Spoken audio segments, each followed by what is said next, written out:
அண்மை செய்தியை பார்க்கிறோம். அதிமுக கட்சி விதிகள் திருத்தத்தை எதிர்த்து வழக்கு தொடர கே.சி. பழனிசாமியின் மகன் சுரேன் மற்றும் வழக்கறிஞர் ராம்குமார் ஆதித்தன் ஆகியோருக்கு அனுமதி அளித்த உத்தரவு ரத்து செய்யப்பட்டிருக்கிறது. அதிமுக பொதுச்செயலர் எடப்பாடி பழனிசாமி இதனை எதிர்த்து மனு தாக்கல் செய்திருந்தார். அவரது மனு ஏற்றுக்கொள்ளப்பட்டிருக்கிறது. முன்பாக கே.சி. பழனிசாமி மகன் சுரேன் மற்றும் வழக்கறிஞர் ராம்குமார் ஆதித்தன் ஆகியோருக்கு அனுமதி அளித்த உத்தரவினை நீதிமன்றம் ரத்து செய்திருக்கிறது.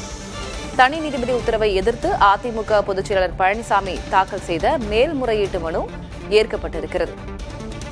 அதிமுக விதிகள் திருத்தத்தை எதிர்த்து வழக்கு தொடர அனுமதித்த உத்தரவை தற்போது நீதிமன்றம் ரத்து செய்திருக்கிறது. கூடுதல் விவரங்களை வழங்குவதற்காக செய்தியாளர் சுப்பையா இணைந்திருக்கிறார். சுப்பையா, வழக்கு விவரங்கள் என்ன? அதிமுகவுடைய பொதுச் செயலாளர் எடப்பாடி பழனிசாமி மேல்முறையீடு மனு தாக்கல் செய்திருந்தார். அதாவது ராம்குமார் ஆதித்தன் மற்றும் கே.சி. பழனிசாமி மகன் சுரேன் ஆகியோர் தாக்கல் செய்த அந்த தனி நீதிபதி வழங்கிய உத்தரவை எதிர்த்து தாக்கல் செய்திருந்தார். அந்த மனு அதிமுக பொதுச்செயலாளர் ஜெயலலிதா மறைவுக்கு பின்னர் கட்சியில் ஒருங்கிணைப்பாளர் இணை ஒருங்கிணைப்பாளர் பதவி உருவாக்கப்பட வேண்டும், அதற்கு ஏற்ப விதிகளை திருத்தம் செய்து அதிமுக சட்ட விதிகளுக்கு எதிரானது என்று குறிப்பிட்டிருந்தனர். இந்த மனுவை சேர்ந்த தனி நீதிபதி வேல்முருகன் தொண்டர்கள் சார்பாக வழக்கு தொடரலாம் என்று அனுமதி அளித்து உத்தரவிட்டிருந்தார்.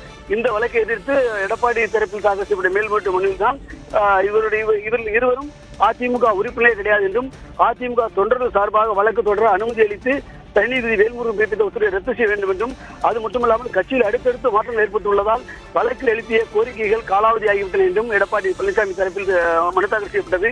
அது மட்டுமல்லாமல் கட்சி உறுப்பினர்கள் தான் என உரிய ஆதாரங்கள் நிரூபித்த பிறகு வழக்கு தொடர அனுமதி அளித்துள்ளதாக தனி நீதிபதி உத்தரவிட்டார்.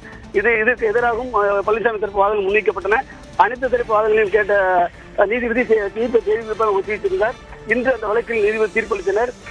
அதாவது எடப்பாடி பழனிசாமி தாக்கல் செய்த மேல்முறையீட்டு மனுவை ஏற்றுக்கொள்வதாகவும் தொண்டர்கள் சார்பாக வழக்கு தொடர சுரேன் பழனிசாமி மற்றும் ராம்குமார் ஆதித்தன் ஆகியோருக்கு அனுமதி அளித்து பிறப்பித்த உத்தரவை ரத்து செய்வதாகவும் இந்த நீதிபதிகள் தங்கள் தீர்ப்பில் குறிப்பிட்டுள்ளனர்.